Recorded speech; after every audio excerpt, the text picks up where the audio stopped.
Ricardo Castañón Gómez, 25 de agosto de 1948, nace en La Paz, Bolivia. Ricardo Castañón Gómez es doctor en psicología clínica. Realizó estudios universitarios en Alemania e Italia, especializado en medicina psicosomática, neuropsicofisiología cognitiva. Asimismo, prosiguió estudios de especialidad en psicoterapia en Londres, Inglaterra, patologías en Lyon, Francia, toxicodependencias en la Universidad de Berkeley en California, bioquímica en Wales, Alemania, psicología aplicada en Lovaina, Bélgica. El doctor Castañón hasta hace algunos años se declaraba ateo. Es autor de 16 libros y más de 400 artículos de ciencia y divulgación. Ha dictado conferencias, entre otras, en la Universidad de Georgetown en Washington, en el Banco Interamericano de Desarrollo, Universidad Politécnica de Madrid, Universidad de Valladolid, Universidad de Austin, Texas, St. Joseph College de Sydney, Australia. Y con el mismo motivo ha visitado Nueva Zelanda, Corea, Egipto, Israel, Estados Unidos, Europa y las Américas, realizando hasta el presente más de 1000 conferencias. La cadena televisiva Fox ha realizado en 1999 un documental de 2 horas siguiendo y confirmando el resultado de sus investigaciones, Sign of Faith. Por otra parte, productores australianos han realizado otros 3 documentales siguiendo sus investigaciones. The Stones Wild Cry Out, A Plea to Humanity, The Stones Wild Cry Out, Why Do You Test Me? Por su aporte científico ha sido distinguido con el Esculapio de Plata por el Comité de Defensa Civil de las Naciones Unidas y es académico de la Legión de Oro, correspondiente a la Academia Tiberina de Roma. Actualmente es presidente e investigador del Grupo Internacional para la Paz, una organización sin fines de lucro interesada en propagar conceptos relacionados a la ciencia y los valores espirituales del hombre, con sedes en Madrid, España, Sydney, Australia y Coral Springs, Estados Unidos. En Bolivia es director del Centro Internacional de Estudios Humanos, desde donde promueve trabajos de investigación sobre la relación cerebro-conducta, conducta-cerebro. Comisionado por el Vaticano para estudiar científicamente las manifestaciones místicas y milagros eucarísticos. Entre sus últimas obras citamos: y después siguen todas sus obras, sus publicaciones. Pero yo creo que ya con esto nos vamos a marear. Y yo creo que un gran aplauso para recibirlo.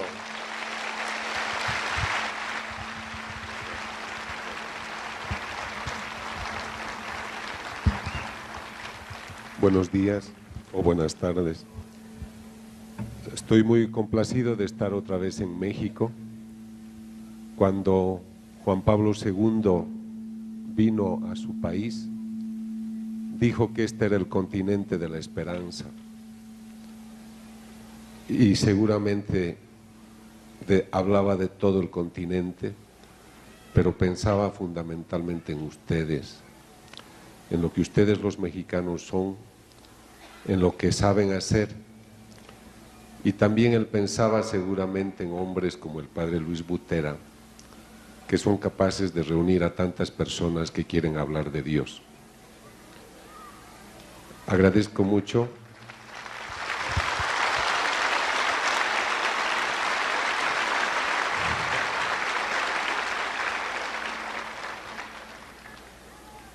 Agradezco mucho a todas las personas que han hecho posible mi presencia. Tengo a mis hermanos del Apostolado de la Nueva Evangelización que también están acá. Y a todas las personas que se interesan por este tema importante, que es la relación existente entre la ciencia y la fe. Yo quisiera pedirles que en estas 2 horas de conversación que tendré con ustedes, pongan lo mejor de sí, porque aunque hubiera dictado más de 1000 conferencias por el mundo, lo que a mí me interesa es que este día para ustedes sea un día especial. No quisiera que ustedes vengan en vano, yo quisiera que vuelvan a sus casas con un cambio fundamental en su corazón y en su mente. Yo viajo por todo el mundo y eso me permite volar por encima de lo que es el panorama mundial actual. Cuando nosotros hacemos una investigación, siempre describimos los hechos tal como son. La ciencia no se inventa cosas, simplemente describe lo que es la realidad. Les he dicho que les voy a hablar durante 2 horas y en esas 2 horas en el mundo habrán 18.000 abortos. Durante este día que vamos a estar acá, morirán 30.000 niños porque no tienen que comer, menores de 6 años. Para que en el mundo no exista un solo niño enfermo menor de 6 años, necesitaríamos 40.000 millones de dólares. Ustedes pueden pensar que es mucho dinero, pero es lo que gasta Europa solamente en tabaco. En el mundo hay solamente 300 familias que tienen tanto dinero como para dar de comer a 2.500 millones de habitantes, casi a la mitad de la población mundial. Pero en nuestros países, en Latinoamérica, en los países del África, tenemos 1.000 millones de personas que comen con $1 al día, 1.000 millones de personas. Y existe otros 1.000 millones de personas que tienen que vivir lo mismo con $2 y tienen familias y tienen hijos. Se hacen muchas reuniones internacionales en los grandes países, hablando de la paz, de la justicia social y de la economía. Pero el Señor un día dice a una mística polaca, Faustina Kowalska, el mundo no encontrará paz hasta que no recurra a la fuente de la misericordia. Y esta es la fuente de la misericordia, es donde está Dios, porque donde 2 o más están reunidos en su nombre, ahí están. Y ustedes han venido a facilitar ese encuentro. Pero no puede ser, por eso les decía al principio, no podemos regresar a nuestras casas iguales. En el mundo el panorama no está mostrando un mundo de justicia. Se ha derribado un muro en el año 1989 en Europa que separaba a Europa de los países comunistas, y ahora se han levantado muchos muros que no te permiten el ingreso a otros lugares buscando una vida mejor. Yo trabajo mucho en Norteamérica y veo el susto de muchas personas que tienen temor a salir a sus lugares de trabajo porque están haciendo redadas para sacarlos de esos países.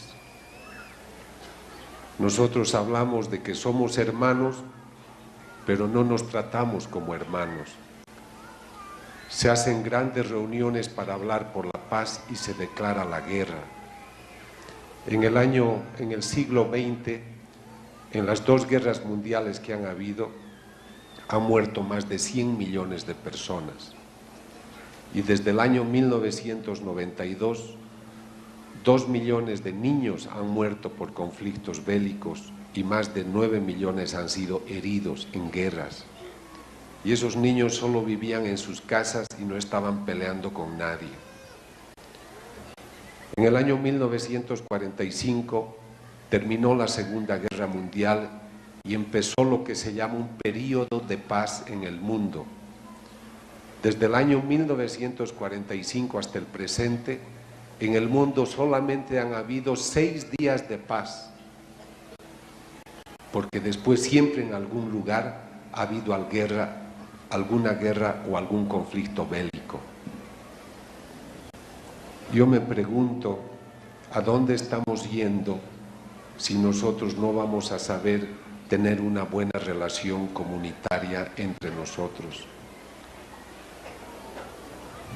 Cuando yo les digo que este es el continente de la esperanza, pienso que es verdad, porque todavía nosotros cuidamos a nuestros ancianos, los queremos y los tenemos en nuestras casas. El gobierno inglés ha pensado que no debe aumentar la asistencia económica a los ancianos, porque como son ancianos, se van a morir algún día, así para qué les vamos a prolongar la vida.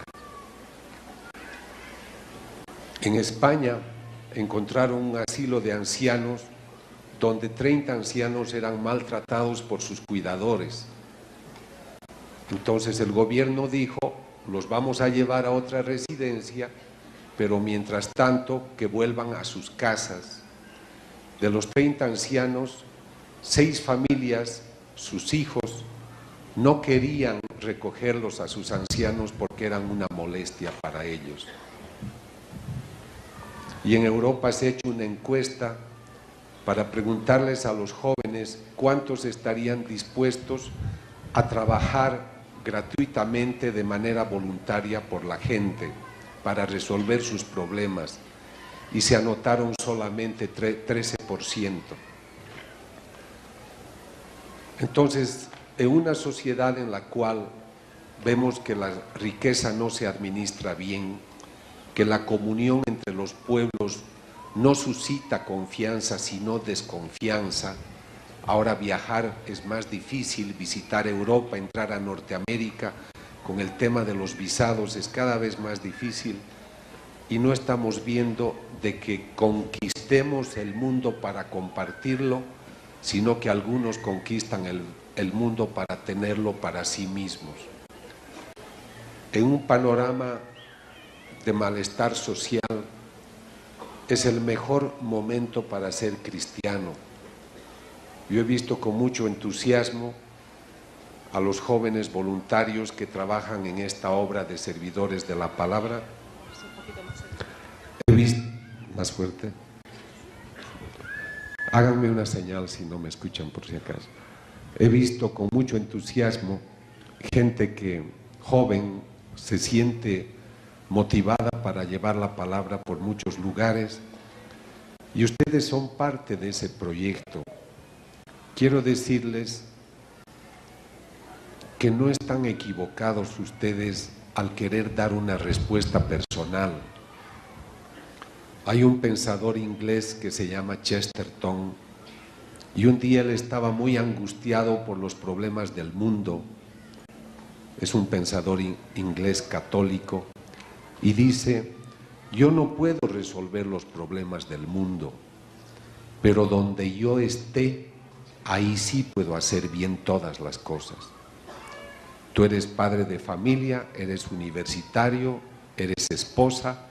En lo que tú hagas, hazlo bien, hazlo con amor. En eso consiste la santidad.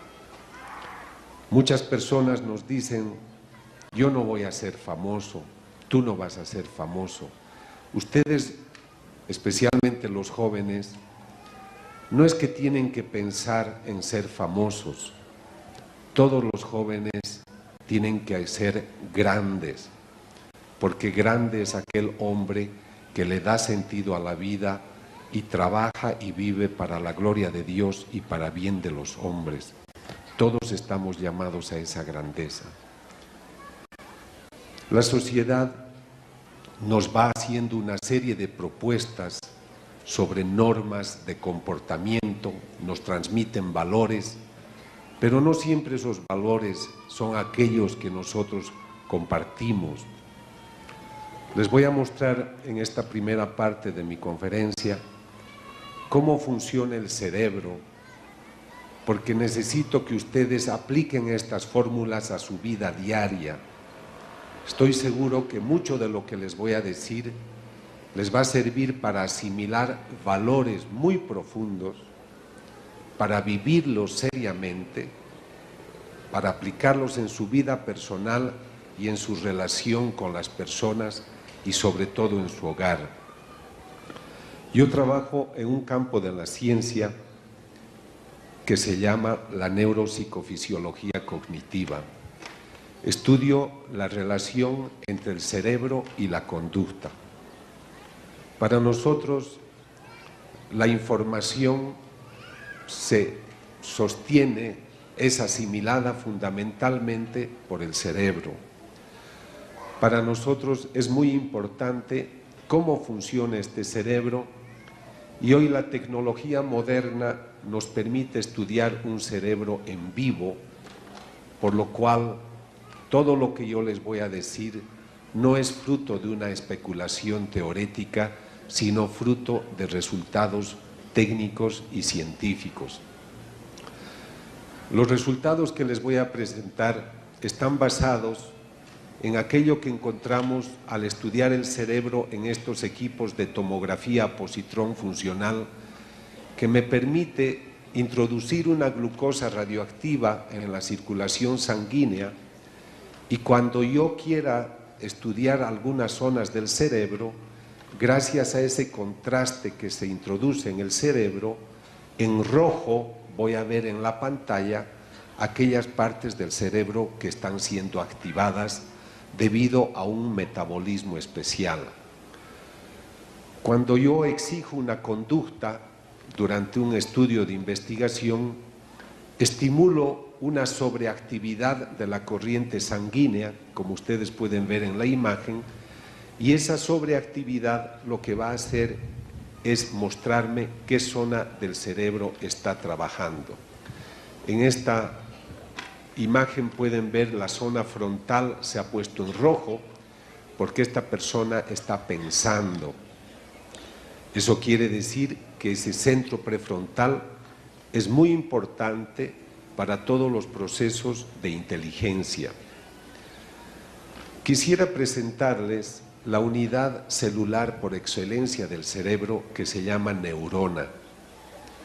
Esto es sumamente importante para su vida diaria. Quisiera que se concentren en esas ramificaciones que ven alrededor del cuerpo de la célula. Una parte larga se llama el axón y la otra se llama las dendritas. Estas son unas neuronas y ustedes ven una chispa de luz. Está mostrando la actividad bioeléctrica del cerebro. Cuando yo le toco a una persona o cuando yo le hablo, estoy creando estas reacciones bioeléctricas y gracias a esa actividad es que nosotros podemos aprender o podemos actuar.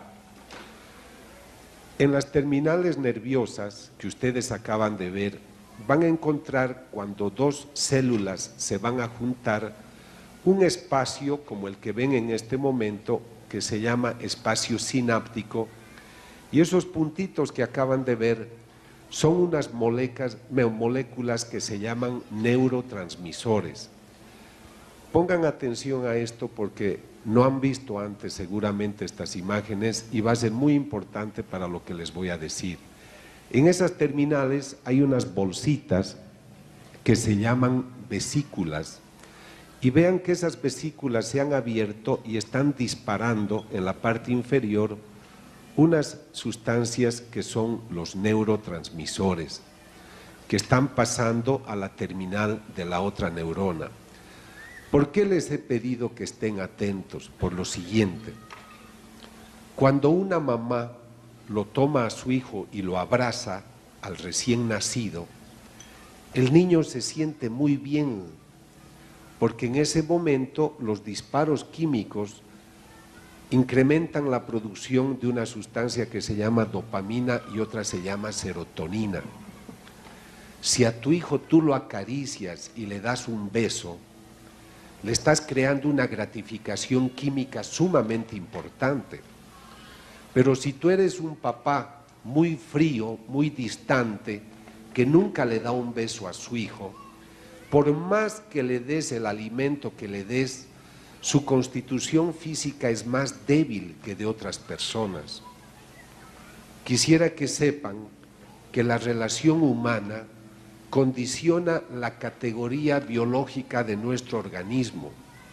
Un joven que vive en un ambiente donde los papás pelean siempre, no produce de manera adecuada esa sustancia porque está siempre tenso y está nervioso y por eso se hace agresivo.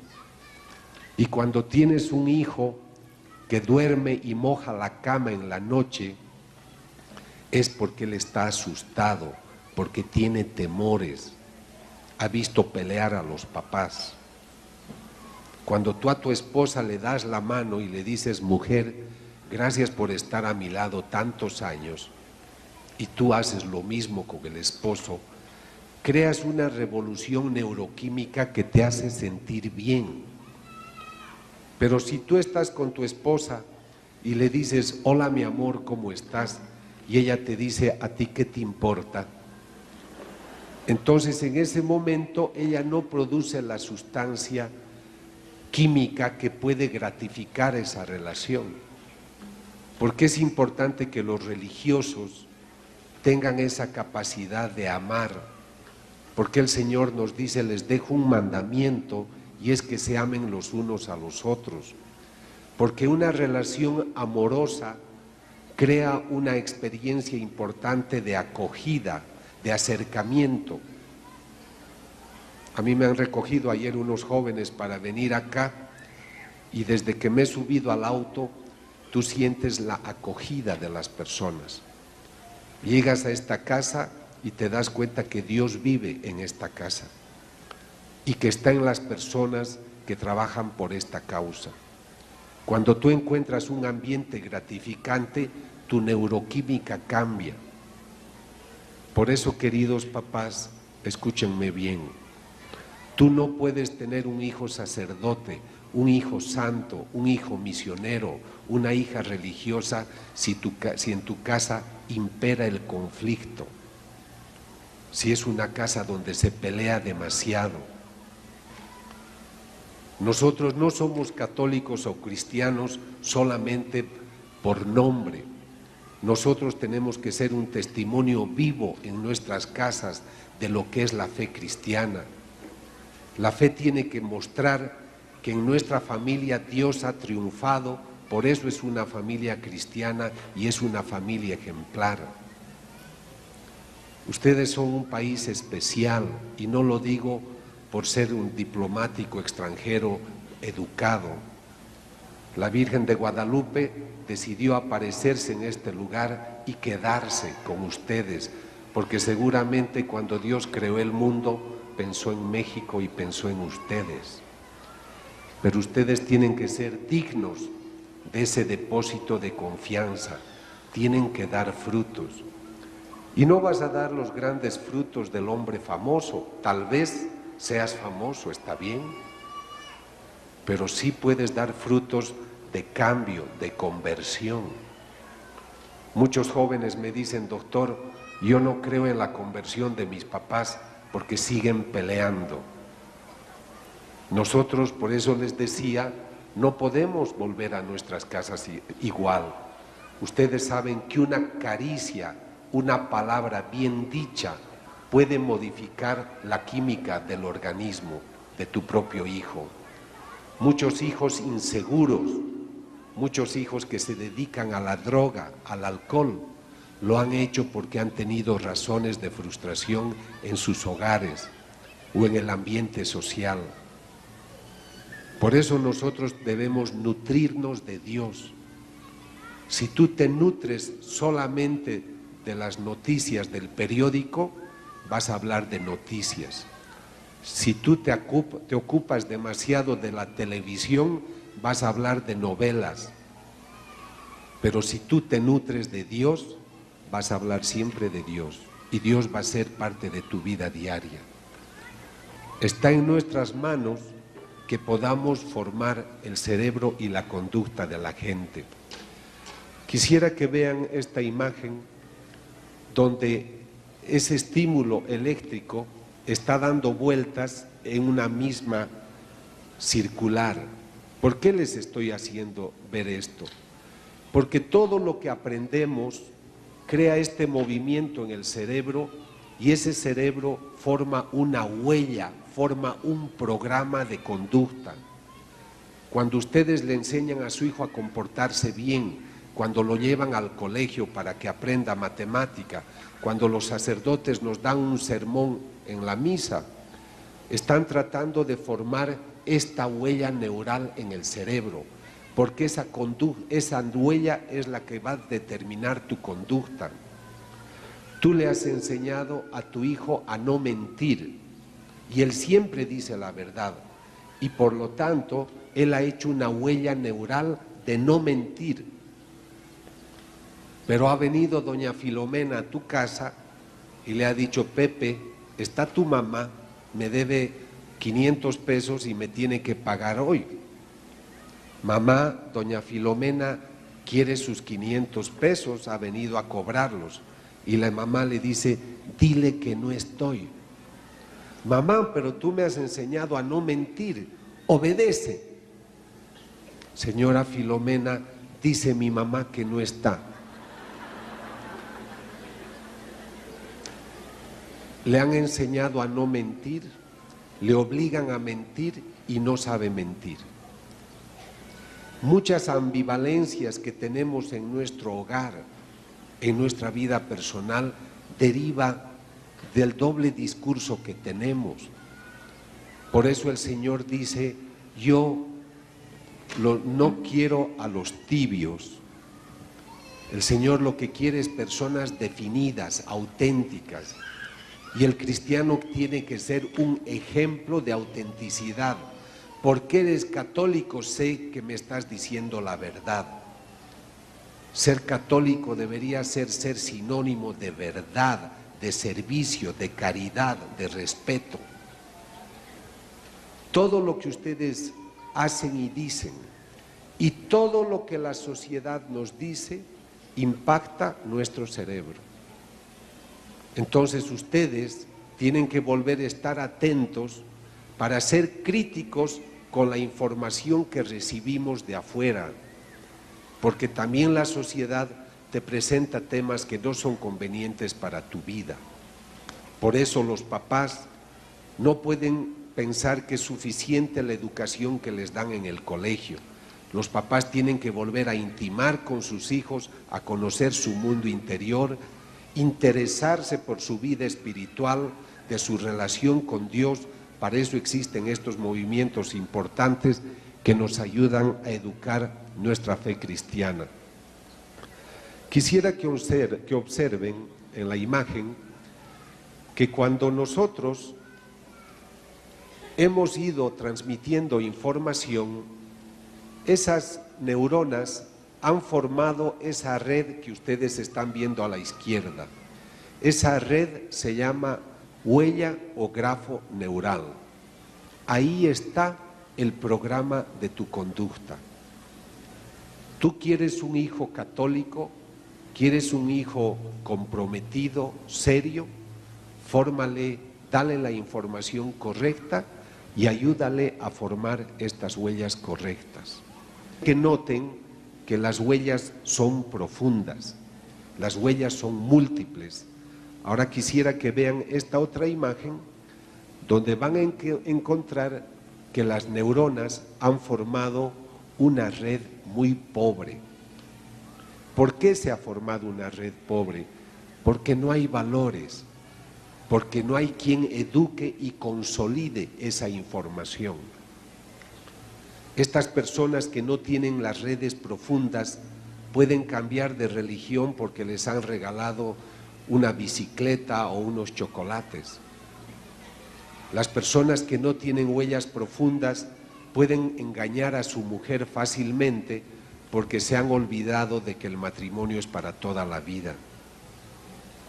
Quisiera que se comprenda que nosotros sembramos en las otras personas aquello que ellos van a hacer. Hasta este momento les estoy hablando de todo lo que es la influencia del ambiente en nuestra organización, pero también nosotros somos producto de nuestra herencia, de aquello que nuestros padres nos dan y hacen con nosotros. En general los hombres, los humanos somos sanos. De cada 100.000 personas, una podría tener una enfermedad genética, lo que significa que si aquí están unos cuantos miles de personas, las personas son sanas. Lo que va perturbando nuestro desarrollo es la calidad de la información que recibimos y cómo construimos las redes en el cerebro sobre nuestro comportamiento. Les he hablado de la parte biológica, pero ahora quisiera que nos elevemos un poco más, porque el hombre no solamente es organismo y biología, es también espíritu. Entonces, sobre esa biología, a la izquierda pueden ver cómo hay otro tipo de información que nosotros llamamos valores, que se van asentando sobre la huella que ven a la derecha. Entonces, cuando tú a tu hijo le dices, me gusta que vayas al catecismo, aplaudo que seas uno de los voluntarios al servicio de la palabra, yo te voy a apoyar siempre, estoy orgullosa de que mi hijo esté en una obra tan importante y tan generosa, entonces tú le estás ayudando a asimilar valores. Por eso tenemos que ser críticos con la sociedad moderna. No todo lo que brilla es oro. Nosotros a veces escuchamos que se hacen ciertas leyes, aún los gobiernos, lejos de lo que sea la ley de Dios. El Señor, por ejemplo, no quiere que se mate a nadie, pero en muchos países han ido aprobando la ley del aborto. Yo he estudiado unas experiencias muy importantes en Norteamérica y decía alguien, el lugar más inseguro para un niño en Norteamérica es el vientre de una madre. ¿Cómo puedes pensar que ese centro de acogida de la vida va a ser un centro peligroso? Porque en Estados Unidos, de cada 3 jóvenes que están embarazadas, una aborta. Y eso tiende a aumentar. Y se hacen guerras, los grandes gobiernos, hombres potentes, deciden con toda su furia y su violencia, amparados en leyes que conforman a cierta gente, usan toda su artillería para hacer una ley que va a matar a un indefenso, al más de los indefensos, al mayor de los indefensos. ¿Cómo pueden haber gobiernos que sean capaces, en nombre de una filosofía, de una literatura, tomar cierto tipo de decisiones? Por eso les decía que donde hay confusión, donde hay oscuridad, es el mejor momento para que el cristiano se ponga de pie, porque él sí conoce dónde está la luz, cuál es el camino, la verdad y la vida. Quisiera presentarles en el cerebro tal vez una de las partes más importantes en nuestros procesos inteligentes. Miren, por favor, esto no hagan en sus casas por si acaso. El cerebro se está dividiendo y la zona verde es la parte que nosotros llamamos cerebro frontal. Pero van a ver 2 luces en la zona más puntal del cerebro que se llama cerebro prefrontal. Esos 2 puntos que ven es el lóbulo prefrontal más inteligente que el hombre tiene. Nunca castiguen a sus hijos golpeándoles la cabeza. No jueguen demasiado box. Eviten las caídas. Este es un centro sumamente importante para nuestra inteligencia. Las personas que se drogan con cocaína estimulan tanto este centro que quema las neuronas y ya no produce dopamina y serotonina. Por lo tanto, estas personas dejan de ser muy inteligentes. Las personas que beben mucho alcohol, esas no han venido por si acaso, las personas que beben mucho alcohol hacen dormir, anestesian el lóbulo prefrontal. Cuando tú has ido a una fiesta, has sido muy educadito y te has portado bien, pero cuando has empezado a tomar tequila, te ha empezado a marear y empiezas a bailar, a hacer el ridículo, te sacas la corbata, la tiras, quieres bailar en ese matrimonio no con la novia sino con el novio.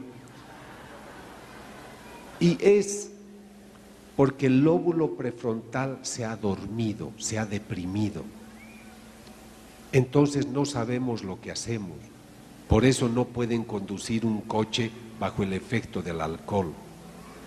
Yo puedo entender que te has tomado un vaso de algo, pero no entiendo que tomes 2, 3, 4, 5. porque estás lesionando tu lóbulo prefrontal. Una persona que se emborracha en una borrachera mata 100.000, 200.000, 300.000 neuronas. Entonces, por eso hay que cuidar este centro, pero más allá de ello, quiero decirles que es el centro de la decisión, es el centro de la voluntad, es el centro que nos permite crear e inventar. Cuando tú has decidido tu matrimonio, cuando has decidido una profesión, ha sido motivada por la información que tenía tu lóbulo prefrontal. Además de este lóbulo, quisiera que vean otra instancia dentro de su cerebro, que es aquello que nosotros llamamos el cerebro límbico o sistema límbico. Quisiera que presten especial atención a este centro, porque es el centro de nuestra vida emocional. Gracias a ese centro queremos, amamos a las personas. Estas personas que se han interesado en promover este encuentro tienen que tener un hermoso sistema límbico, porque solo por amor a la gente son capaces de mover montañas. Y ustedes también tienen que tener un sistema límbico hermoso cuando saben reconocer esa voz cariñosa. Quisiera que estén atentos al sistema límbico de sus hijos. Si alguien maltrata al niño en edades muy tempranas, el niño siente que no es querido. Algunas veces los niños te dicen: creo que mi mamá no me quiere, o mi papá prefiere a mi otro hermanito. Es porque no les estamos dando la atención necesaria. Es bueno decirle a una persona: te quiero mucho, eres importante para mí. Muchas personas me dicen: doctor, mi hijo adolescente está en la edad del burro y es un problema hablar con él. Habla de su hijo adolescente de 14, 15, 16 años. El joven adolescente no es un problema. Lo que sucede es que antes él tenía 10 años y tú le decías: vamos a ir donde tu abuelita a comer, y él iba feliz. Pero ahora tiene 15 años, tú le has dicho: vamos a ir donde la abuelita, y él te dice no. Y tú dices: ¿por qué no? Eres uno desobediente. Papá, yo tengo una reunión con mis amigos y tú deberías consultarme. Entonces no es que se vuelven caprichosos, es que ya están creciendo, están desarrollando el lóbulo prefrontal y necesitan razones. Y eso es lo que nos ayuda a comunicarnos. Quisiera que escuchen una recomendación. Todo lo que es nuestra vida familiar y social se enriquece fundamentalmente a través del diálogo. Entonces, en un hogar no se olviden de las 3 Ds. La primera D es de los detalles. Es importante la gratitud, la palabra oportuna, la colaboración, una pequeña atención. Hay que tener detalles. No vas a salir hoy domingo, no mamá, no marido, porque estás enfermo y prefiero quedarme a acompañarte. Es un detalle. Hola padre, he venido solo a decirle gracias. Gracias por lo que hace, hasta luego. Detalles. La segunda D es el diálogo. Hay que hablar, no somos adivinos. Hay mujeres que son mis pacientes que no hablan todo el día en su casa. Y el marido le dice: ¿por qué estás así enojada? Porque me duele mi cabeza y ni siquiera me has preguntado si me duele mi cabeza o no. Pero ¿cómo quieres que yo sepa eso? ¿Por qué no me lo dices? Diálogo. Y la D más importante, Dios. Porque si no cuidas las 3 Ds, vienen las 2 Ds. La división, el divorcio y el demonio, que divide, que no quiere que vivas en paz. Por eso son importantes estos encuentros, porque tenemos que reflexionar qué dirección le estamos dando a este sistema límbico, a esta vida afectiva. Los papás están muy preocupados de ciertos jóvenes que no quieren casarse sino convivir con sus parejas. Y eso está de moda, es que es la moda para no fracasar, son modernos. Una mamá viene a mi consultorio y me dice: doctor, ¿qué voy a hacer? Mi hija tiene 27 años y me ha dicho que se va de la casa con su novio porque no quieren casarse, quieren probar una experiencia matrimonial para ver si les va bien o no. Pero ¿qué voy a hacer, doctor, con mi hija? Ya me la han probado 3 veces y nadie la prueba.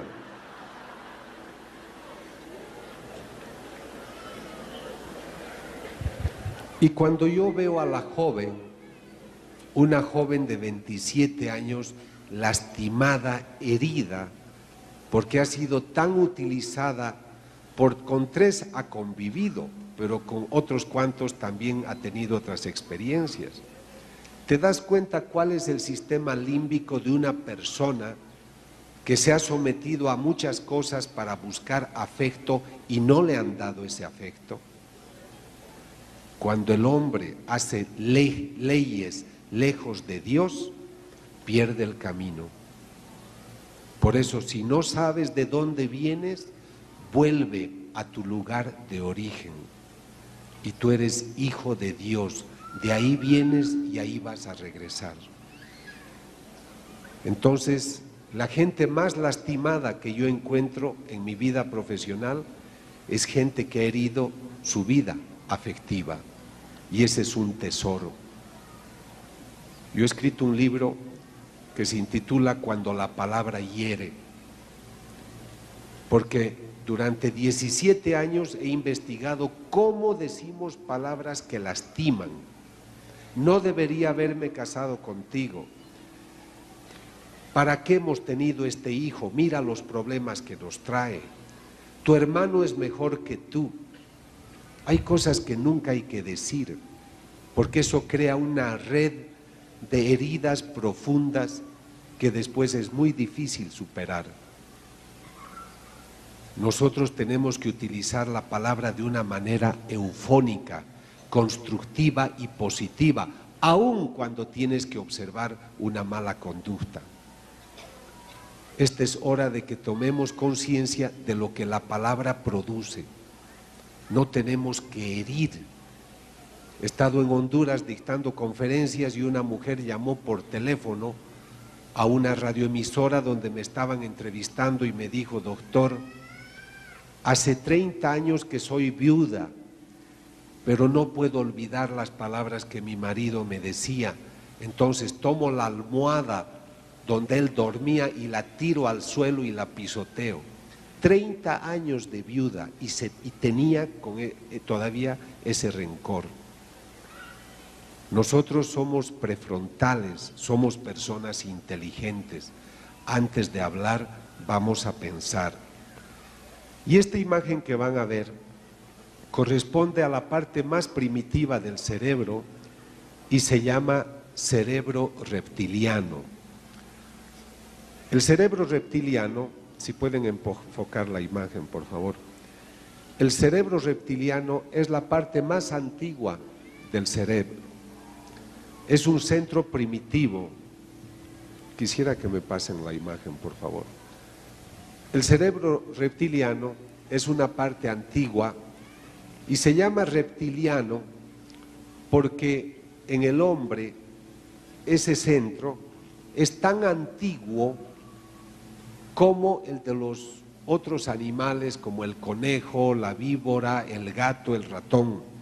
Voy a volver a mostrarles para que vean desde el principio.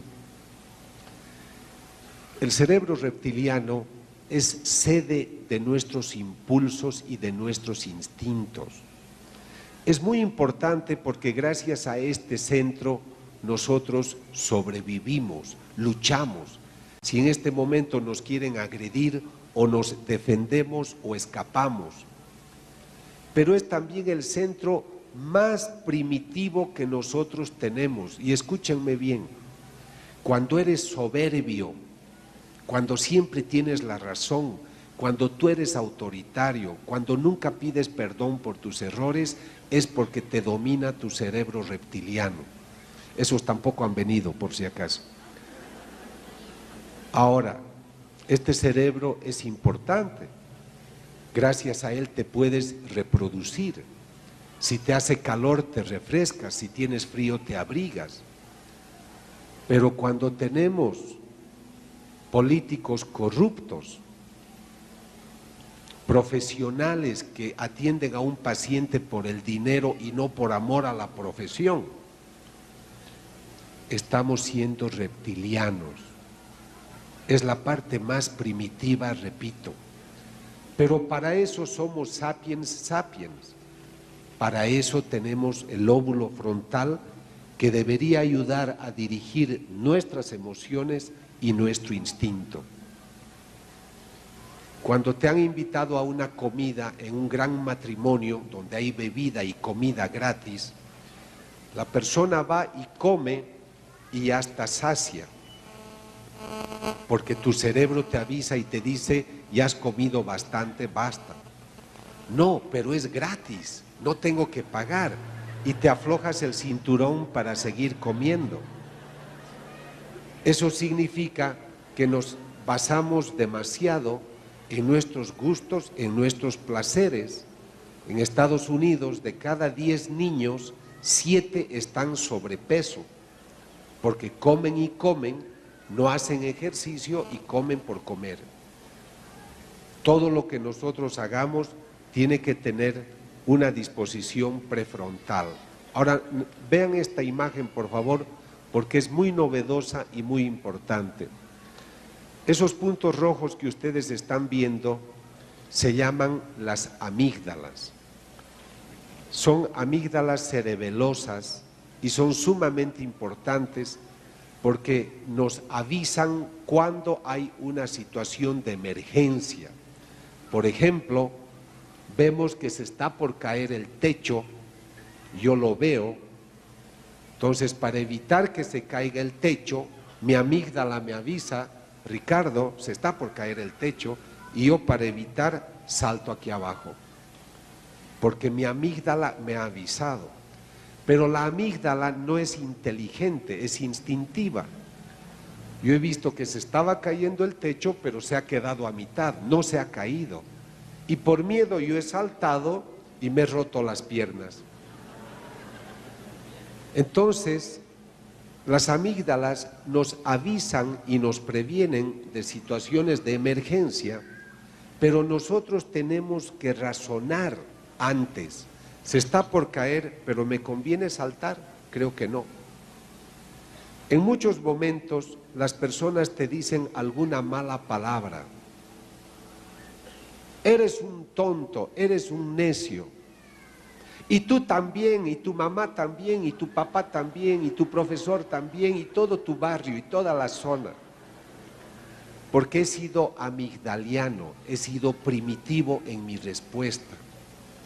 Pero si yo pienso, eres un necio, eres un tonto, tal vez sea verdad, pero por eso quiero aprender de ti para ser tan sabio como tú. Había un ministro inglés que se llamaba Winston Churchill, y un día en una reunión pública una mujer le grita y le dice: Churchill, si yo fuera tu mujer te daría veneno. Y él le responde: y si yo fuera su marido me lo tomaría. Esa es una respuesta prefrontal, una respuesta inteligente. Ahora, algunos de ustedes se están preguntando: ¿qué voy a hacer? A mí me han operado de mis amígdalas. Estas son otras, son amígdalas del cerebro. Así que no se asusten. Quisiera que vean esta imagen porque es sumamente importante para los latinos.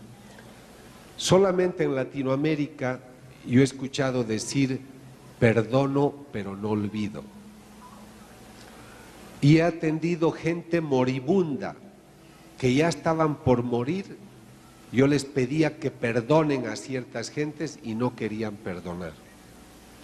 Cuando estaba preparando este libro, Cuando la palabra hiere, yo quise estudiar qué pasaba con las personas rencorosas, con las que no podían perdonar. Entonces, cuando hice este estudio, en la parte amarilla superior ven un puntito, ese centro se llama el hipocampo. Cuando nosotros recibimos información, toda la información antigua se almacena en ese hipocampo. Entonces yo pensaba que al estudiar a las personas rencorosas, yo encontraría esa actividad que está en rojo en el hipocampo, porque ahí es el centro de la memoria, pero no estaba en ese lugar, estaba en otro centro más abajo, donde ven la mancha roja, que es un centro de la memoria auditiva. Entonces, ¿qué sucedió durante la investigación? Comprendí que cuando tú te acuerdas de alguna palabra que te ha lastimado o te ha herido, la vuelve tu cerebro a registrar como si la estuvieras escuchando de nuevo. Entonces, una cicatriz, una herida nunca cicatriza si tú te sacas la costra. Tiene una herida permanente. Entonces, si tú siempre estás pensando en lo que te dijo la suegra, que ya se ha muerto hace 15 años y medio, pero sigues pensando en ella, entonces mantienes el rencor.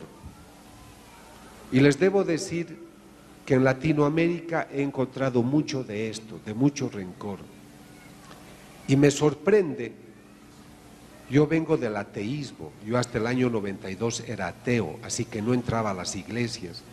Pero cuando ya empiezo a entrar a las iglesias, yo veía muchos pacientes míos que odiaban a sus suegras, a sus parientes, a sus socios, comulgar.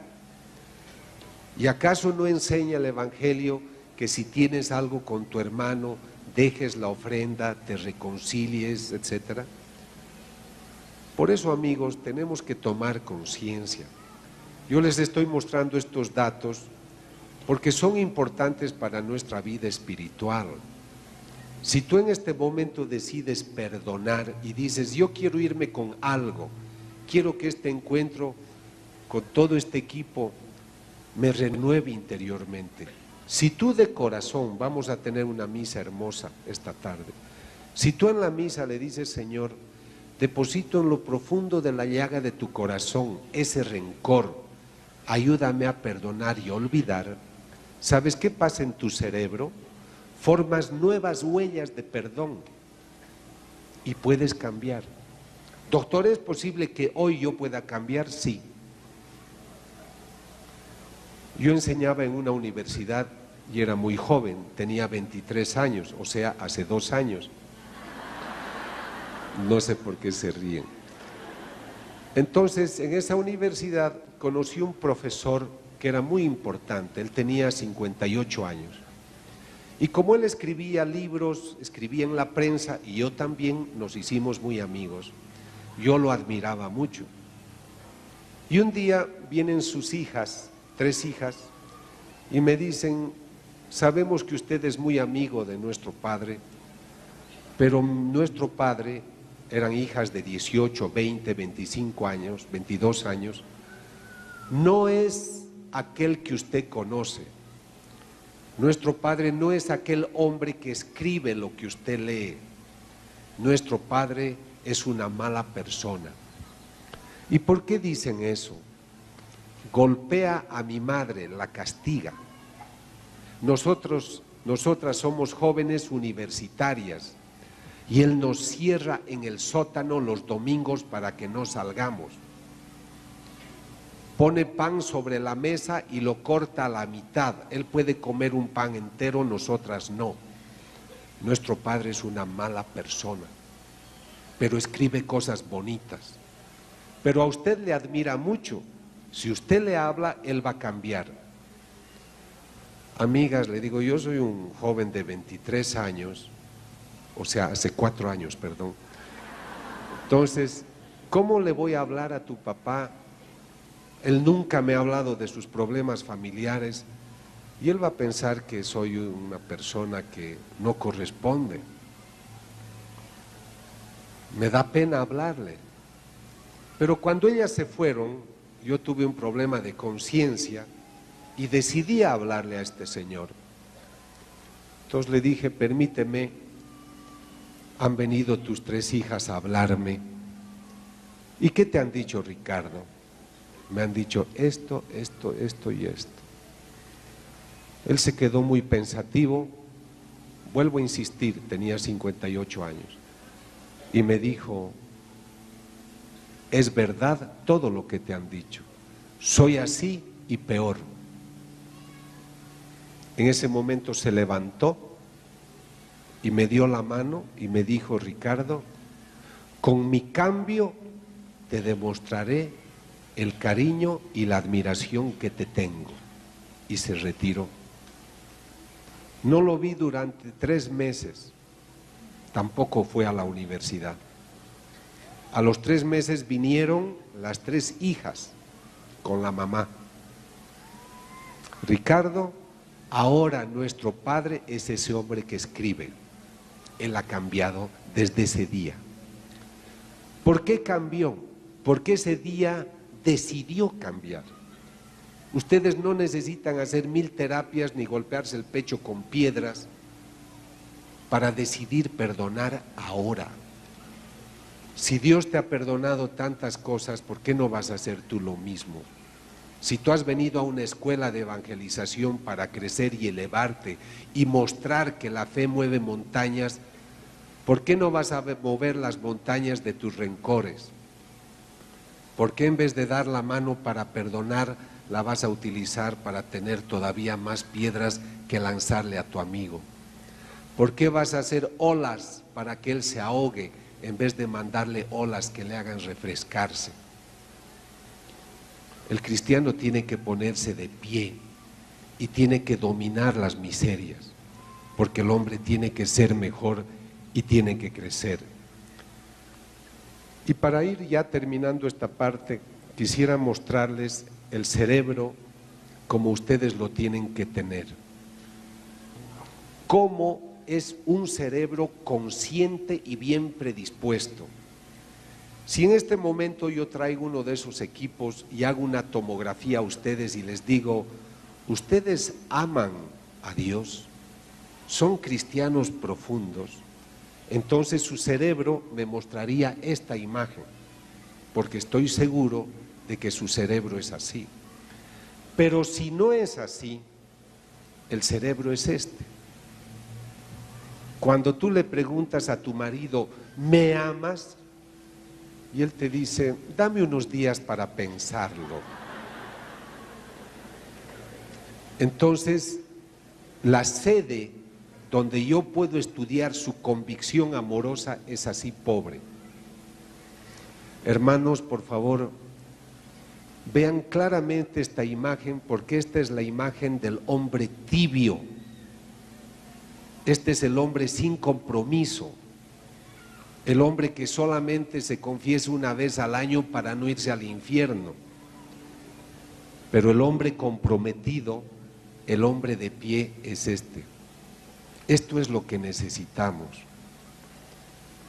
Y yo he querido mostrarles estas partes del cerebro, porque voy a pasar a la segunda parte de esta conversación y quisiera mostrarles los estudios místicos de las hostias que han sangrado, y quisiera que se predispongan de esta manera, muy prefrontalmente. Hay que amar al Señor con toda nuestra mente, con toda nuestra pasión, con todo nuestro ser, porque nos está obsequiando cosas maravillosas.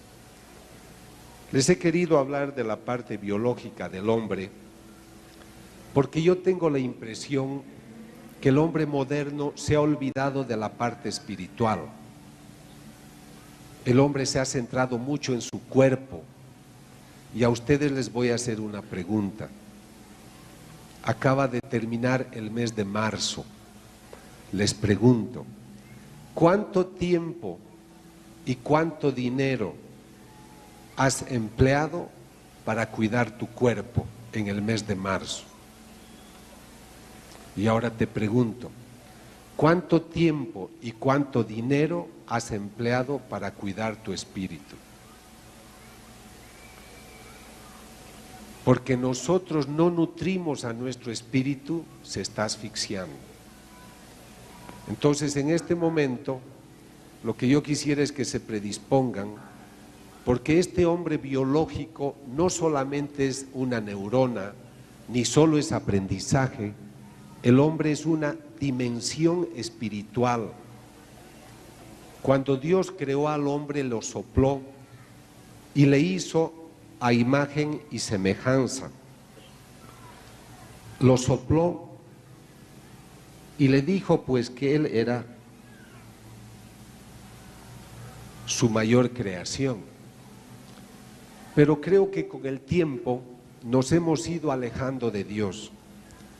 Quisiera decirle que los católicos en el año 1900 éramos 33% de la población mundial y ahora somos 16.72%.